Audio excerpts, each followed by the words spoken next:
Right. Good morning, good afternoon, good evening, and good night for all of you. I think that covers everybody. You should now be looking at my screencast. Most of the presentation is going to be screencast. I'll be doing my slides from the screencast and doing the demos from there as well. Okay. So if you're looking right now, don't worry about that ugly bird, elephant-like thing. I'll explain in a little while what that is all about.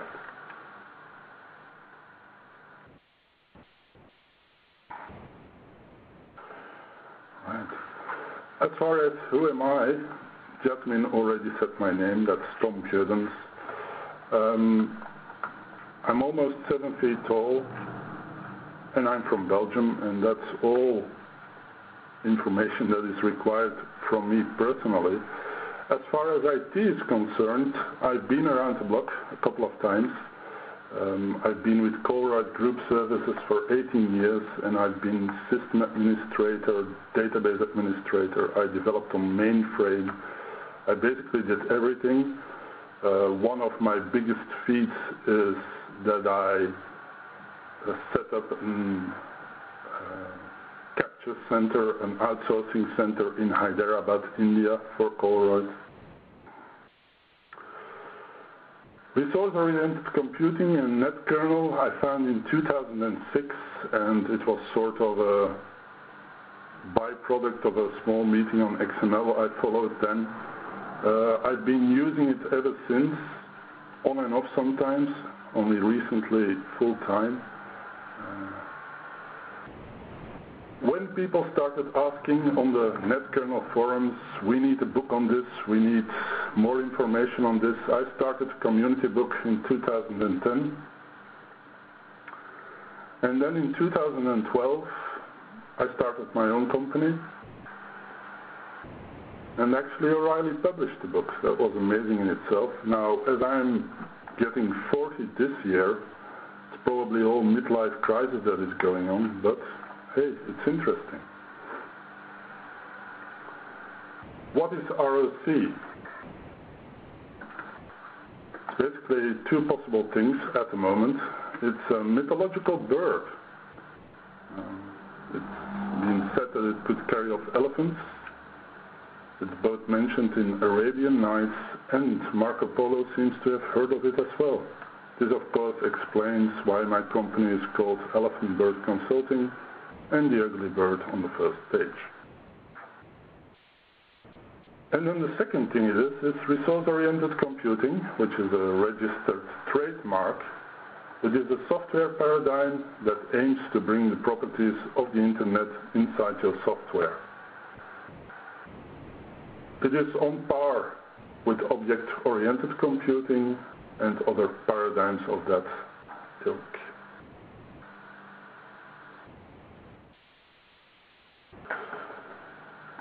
Why ROC? Now, I'm very sad to have to report to you that I can't sell you the magic bullet.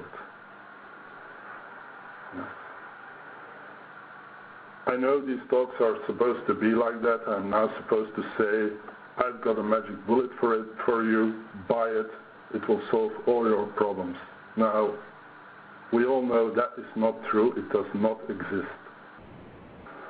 Some things do work better than others though.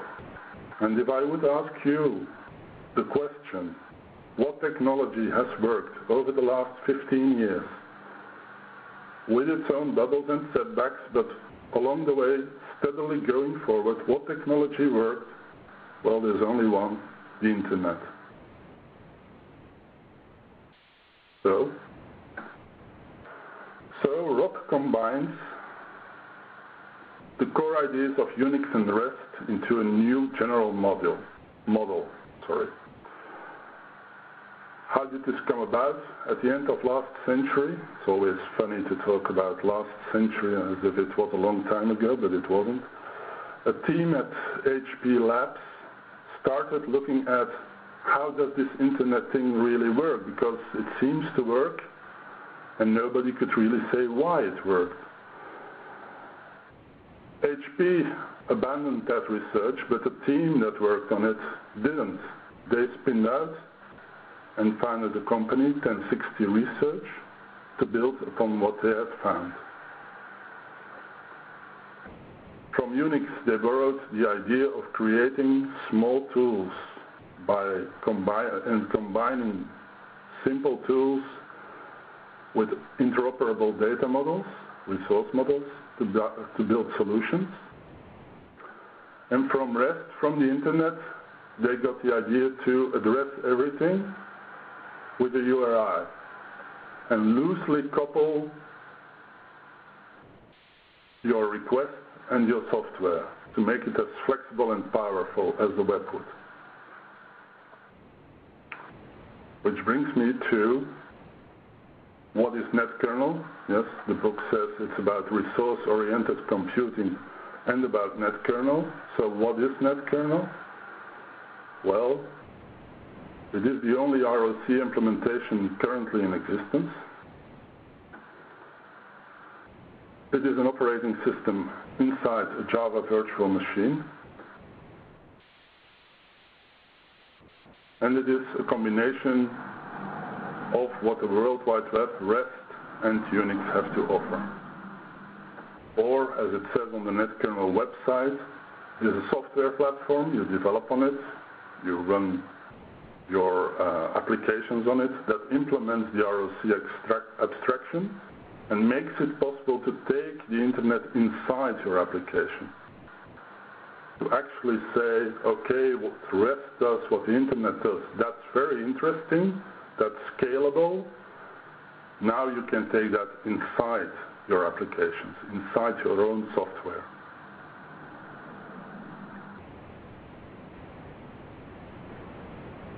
ROC in action now. Actually, for the last 10 minutes, you have been seeing ROC in action because my slideshow, it isn't a PowerPoint presentation or anything. It is an application running on top of NetKernel. It is an ROC application. Now, you could be looking, at the moment you're looking at a static screen, but let me show you the real application, which I called ROC in action. Now, in showing this, I'm running ahead with a couple of things. So, what you're looking at the moment is called encode, like in encoding something, encode, which is one of the languages you can use inside NetKernel. It's one of the native languages. You don't necessarily have to use it. But the added benefit to this presentation is that it is a visual language and allows me to give a neat demo rather than showing you a whole lot of code. Okay? So what you're seeing here is actually simple pipeline. Yes? The Groovy program creates some XML, passes it together with a style sheet to an XSLT transformation, tidies up the output, and that's it. Okay?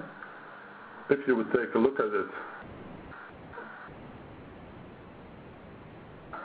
in your browser, it would present this, okay, which is very nice, but not proving anything that I'm running anything at the moment. So let me go back here and change the XSLT style sheet.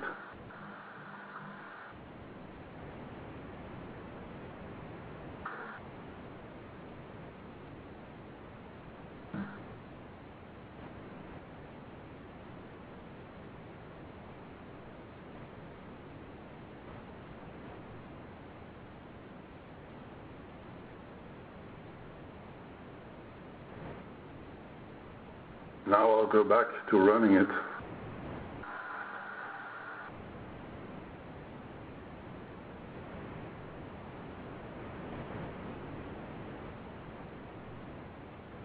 And you can see the thing now shows something else. Okay. So I changed the code, I reran the action. I'm gonna put this just up a little bit so you can see what I have been running. Okay.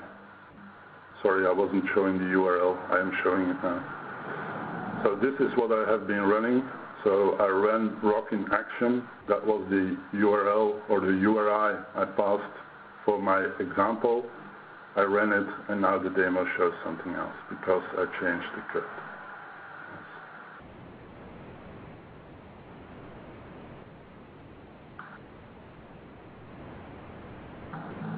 Okay.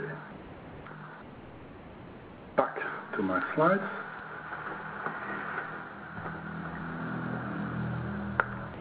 You can no doubt imagine that you can extend this example with, you can make the pipeline as long as you want, put in whatever you like.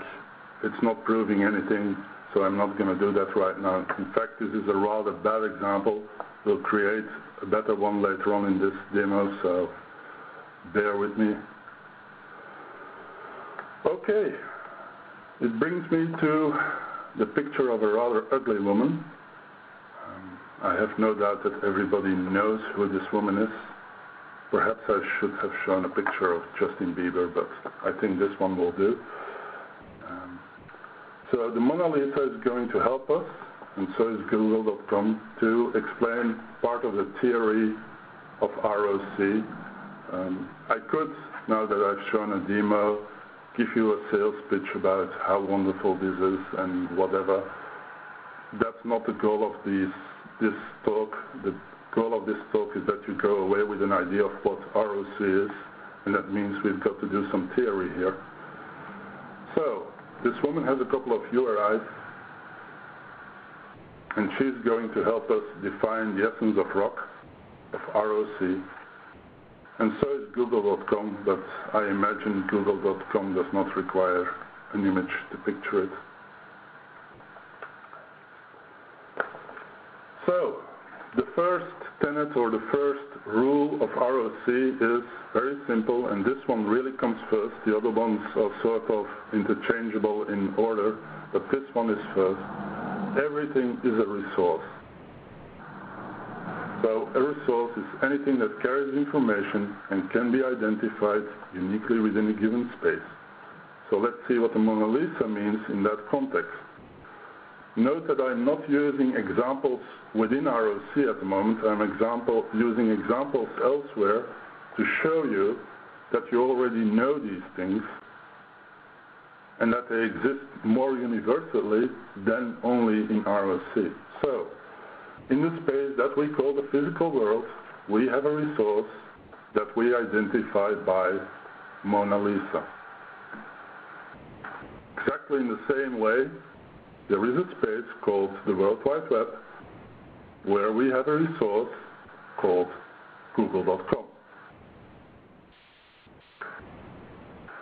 Now, we'll come to see in a couple of minutes that a resource is an abstract concept. There is no Mona Lisa and there is no Google.com. Now, I do know that everybody will follow me in saying the moment you get Google.com on your screen in your browser, that's not Google.com, that's just what Google.com shows you. The same is true for the Mona Lisa, so bear with me with a bit and we'll go a bit deeper into that. Okay. Second rule of ROC, endpoints make resources usable. So, again, in the space that we call the physical world, it's our eyes, together with the brainware, that gives us an endpoint for the Mona Lisa. Trick there is that I might be seeing something completely different when looking at that picture than you are, which is an indication that the Mona Lisa itself does not exist. It's the endpoint that makes it usable. In the World Wide Web, this is more accepted. Our browser is what makes Google.com possible, or another HTTP client software, that doesn't really matter. Okay. Before you all log off from all this boring theory, let's go back to our encode example.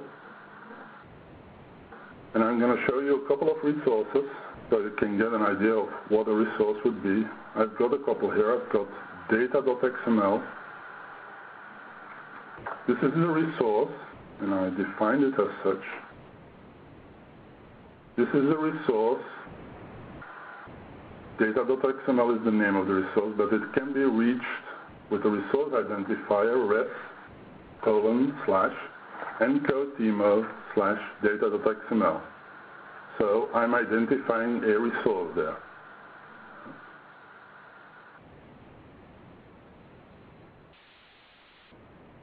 Also got a couple of style sheets. Filter is going to filter from potentially the data.xml a certain color within it. Okay. So nothing special, same principle. I've got a resource and I've got an endpoint identifying it, res:/encodetmo filter.xsl. Also got a style sheet that will take the data.xml and apply some HTML transformation to it. Okay? Nothing special. Once again, just a resource. Okay? So it's a resource, in this case, res:/encodetmo styling.xsl. Again, nothing special to it.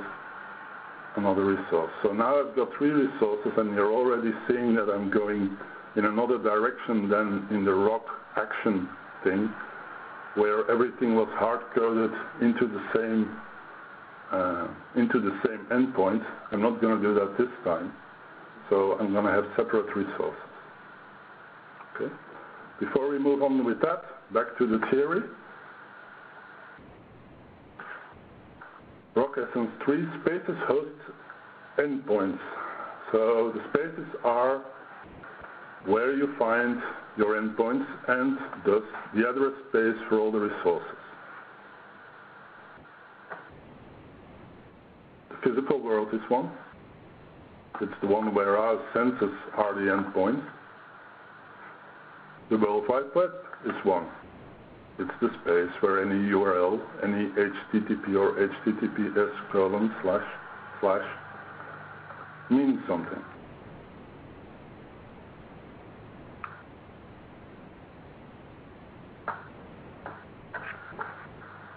Requests act upon resources.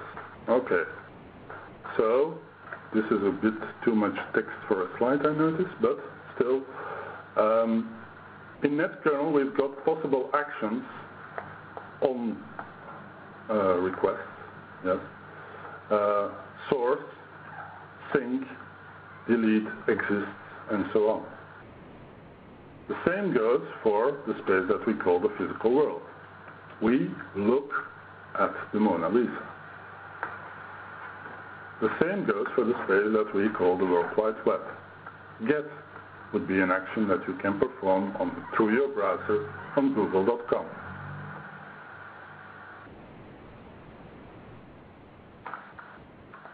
The fifth tenet, request scope determines request resolution. Okay, makes sense. Physical world, again, is a single space. Its endpoints are our senses, so outside of it, if you can imagine what that would be, Mona Lisa is meaningless. Same for the World Wide Web. Its endpoints are HTTP clients. Outside of the World Wide Web, google.com is meaningless.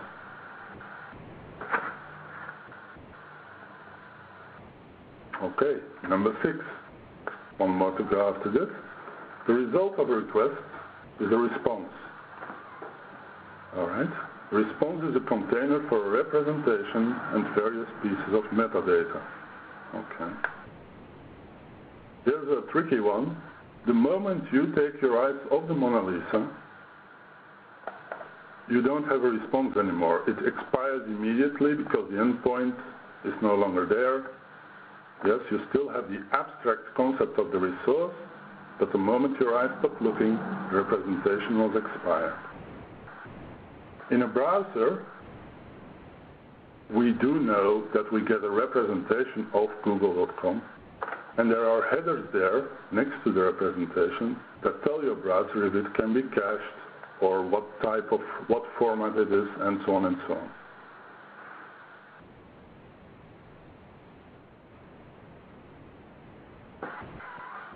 The last one, representations transfer information. Okay, the picture you are seeing here is from a countryman of mine, Magritte, and he already knew this 100 years or so ago. He said he made a picture of this, hung it in a museum, and the subtitle says in French, "This is not a pipe."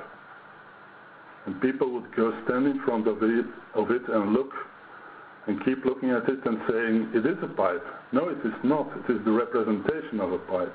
Magritte actually said, if you can't stuff it with tobacco, it's not a pipe. That's a very important concept here. What you work with in ROC, and basically on the web, is with representations. A representation is immutable. The moment it expires, you can ask for another representation, but that once more is immutable. Okay? Resources themselves are mutable.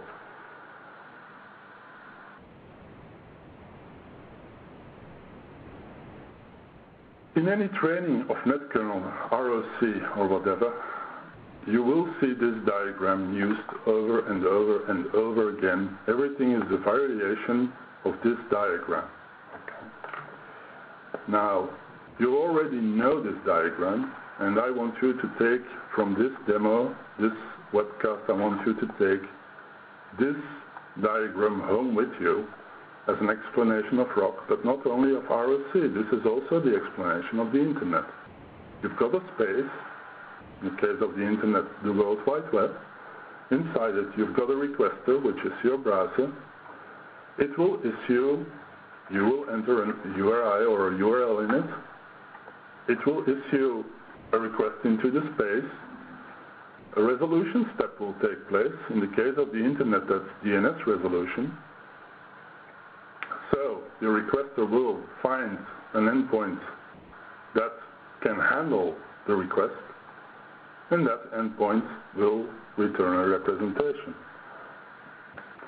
Note that you are not interested in how the URI is processed. You are not interested in whether the endpoint does calculations or processing or whatever, how it does get that representation. You're only interested in the representation itself. Now, the reason the Internet works is that this diagram allows caching at every level. So there's caching at the level of your browser, there's caching at the level of the resolution in the DNS, there's caching at the endpoint possibly. Okay.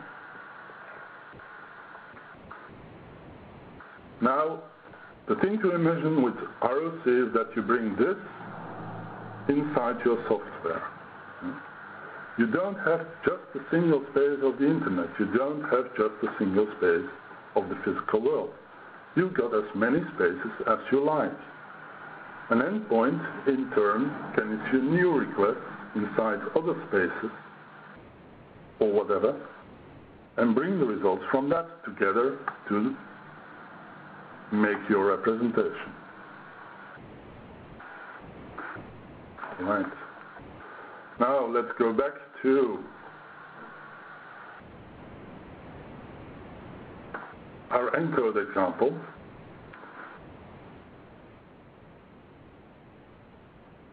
Together with the three resources that I already created, so the data XML, the filter XML, and the styling XML, I created some more endpoints in my space. So this is encode. So I created an application, and inside that I've got an encode space. So, and inside that are my endpoints. There is an application called All Colors.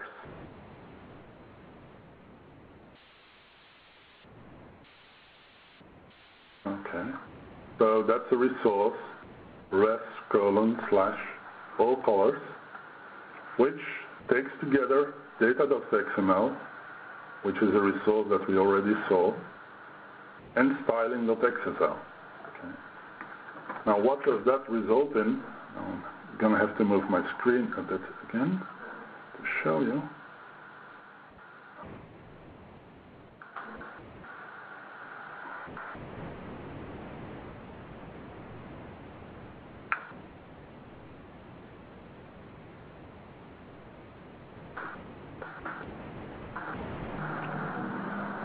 Okay, so all colors took the data, took the style sheet, did an XSLT transformation, gave me all colors.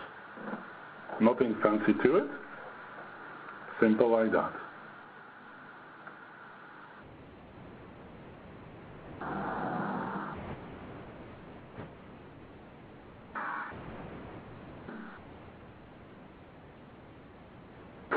Next to all colors, there's another endpoint that I created, filter colors.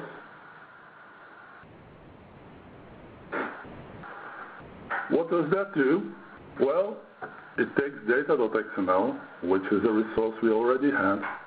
It takes the filter.xsl, also a resource we already had, and it takes an argument color. Now, how do you enter that argument? Here's the definition of the endpoint. In that definition, you will see that the grammar, so the definition of the identifier of the endpoint, is slightly different.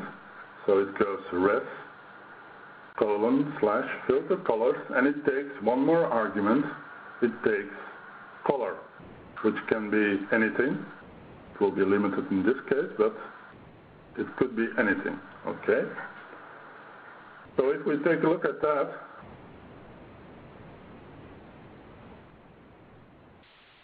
the window back up. If we take a look at that, so let me first show you what my data looks like.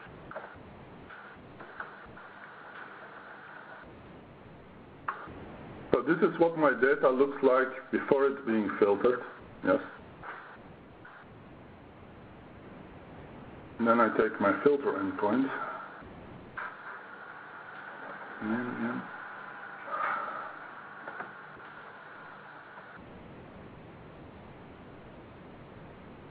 Correct. Yes, that's filter colors. Sorry, I wasn't quite sure what it was again. There we are. So I'm going to filter the colors for green. Then I get green. If I filter the colors for red, I will get red. And if I filter the colors for blue, I will get blue. Okay. That's not very showy, so let's apply our style sheet, our HTML style sheet to that again.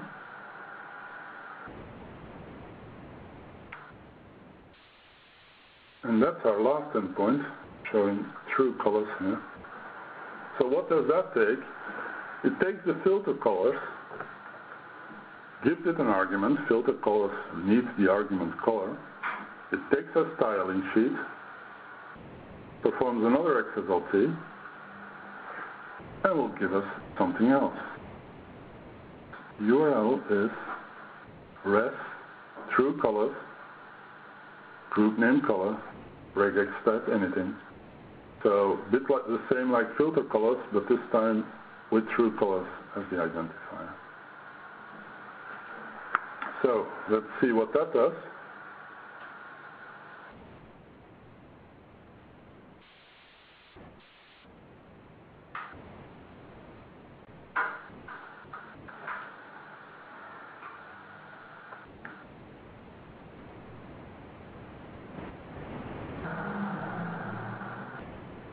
True colors blue. Now we get this.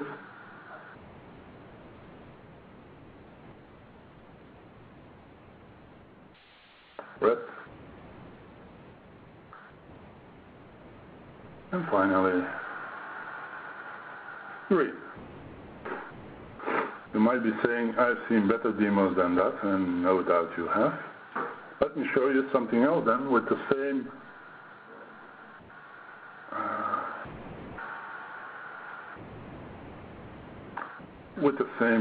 example. I'm going to the backend fulcrum of NetKernel now.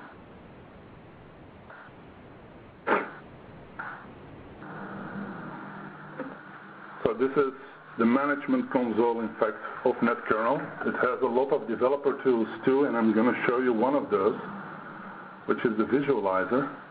And it is going to prove for me what I just told you about caching and reusability and all that. The visualizer is going to prove that on screen for you. So we start the visualizer on one end. We clear the cache so we're not cheating. And we start it. And then we say, let's start with all colors.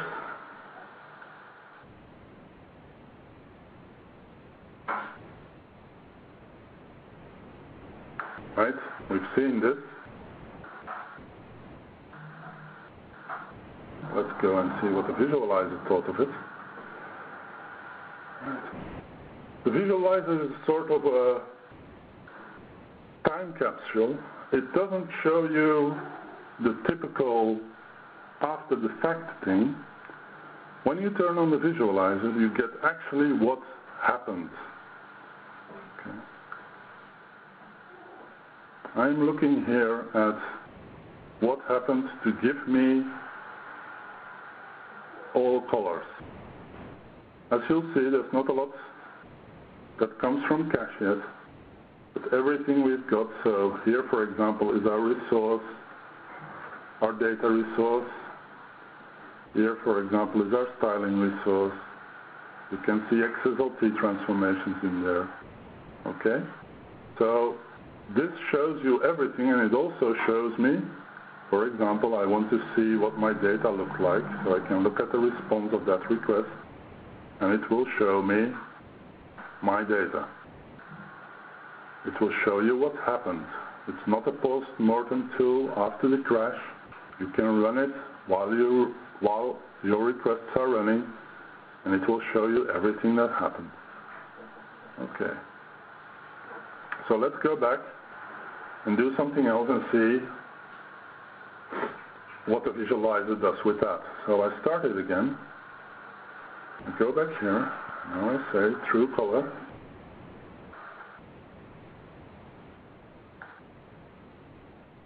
Green, which shows me this. And the visualizer caught it. And I can view what it did.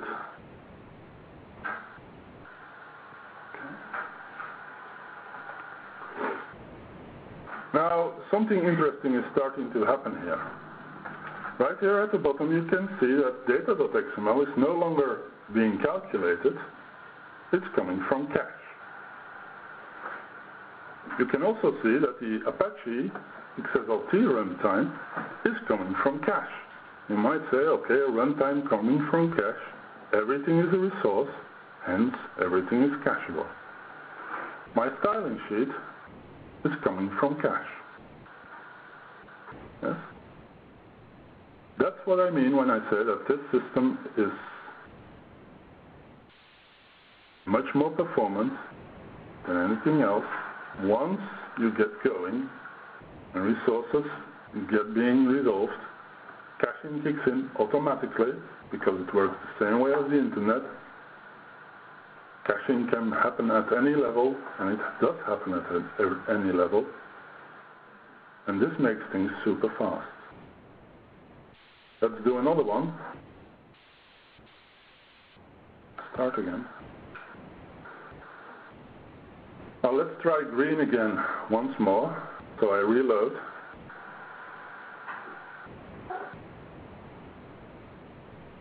I stop the visualizer. There it is again, and you'll see that the time is drastically going down, because this one comes straight from cache. The resource true colors green is no longer being computed at the moment. It comes straight from cache. Okay. And that's the idea you've got to have. When you request an endpoint, you don't really care whether or not it's being computed. In fact, it's being computed is actually the loss, is actually the worst case scenario. In the best case scenario, a lot of things will already come from cache. Okay. So I hope that was a more interesting demo than what we saw so far. So there's a lot of tools here on the backend console of NetKernel. When you download it itself, by all means go through these things. I'm now going back to my slides. So we were at the frequently used diagram.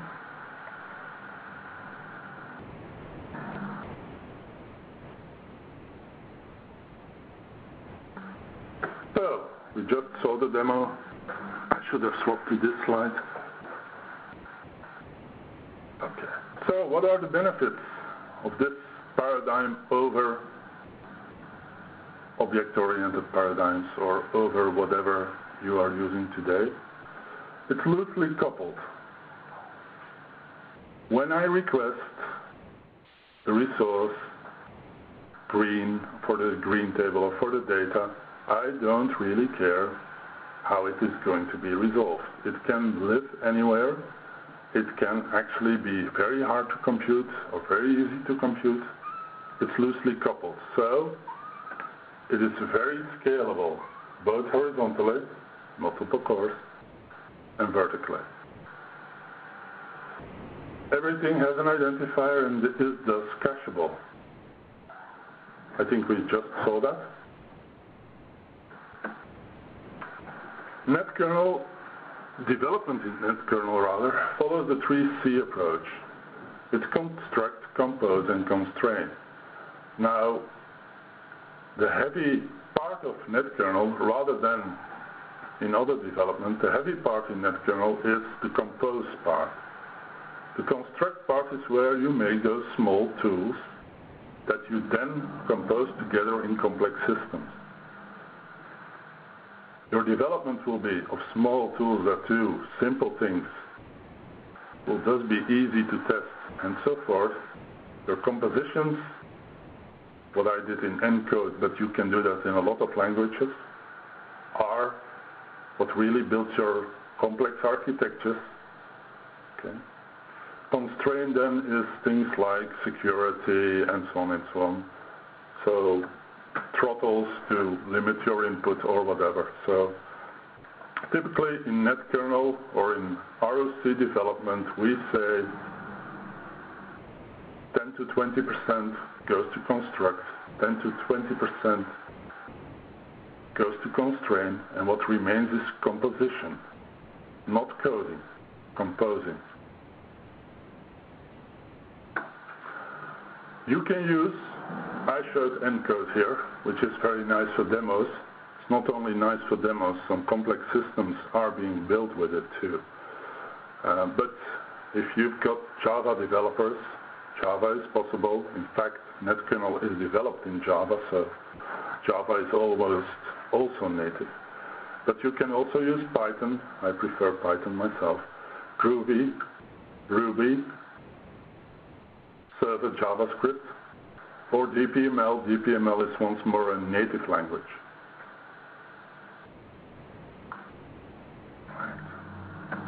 You have no doubts at this point. First thing, why have I not heard of this before if it is so wonderful? And if it is so wonderful, why isn't everybody doing it? Now, as I said, ROC and NetKernel are a spin-off from HP research in the 90s. And the ideas were really ahead of their time. It is only now that people start thinking about REST and why it works. Yes, it is only now that all these semantic things get off the ground and start making big applications, be interesting to companies. It is only now that you can talk to people and say, look, we've got this thing, we've got it for a long time, but we've got this thing, it is working, and it is doing what the internet is doing inside. Second thing, of course, is it is very hard to let go of an ingrained paradigm.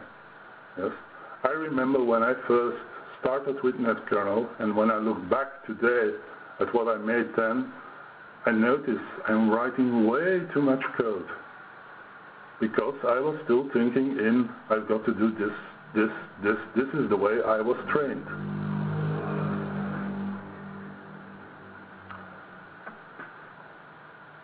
Do not take my word for all this. Okay? I would not. I would go home, just as I did when I heard about this in 2006 on that XML session. I would go home and try it for myself. You can find the standard edition, which the book is about. You can find the standard edition of NetKernel on 1060research.com. It has a very liberal use. You can use it for free as long as you also publish your own code. So, standard edition. If that doesn't cover your needs, there's also an enterprise edition, which comes with added benefits, of course. The book does not cover that completely, but there might be a future book about that. So on that website, you will basically find whatever you need. And do try it. Do try it at home. Okay, this brings me to the end of my talk. I'm now going to take a look at the questions and try to formulate some answers. Great webcast, Tom. Yasmina here. I just want to let folks know, if you have a question for Tom and what he's been talking to you about today and the live demos he's been showing you, please open your group chat, type that question in, send it in, so we can have him answer it while he's here with us. Back to you, Tom.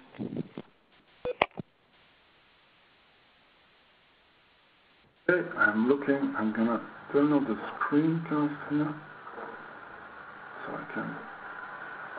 Okay.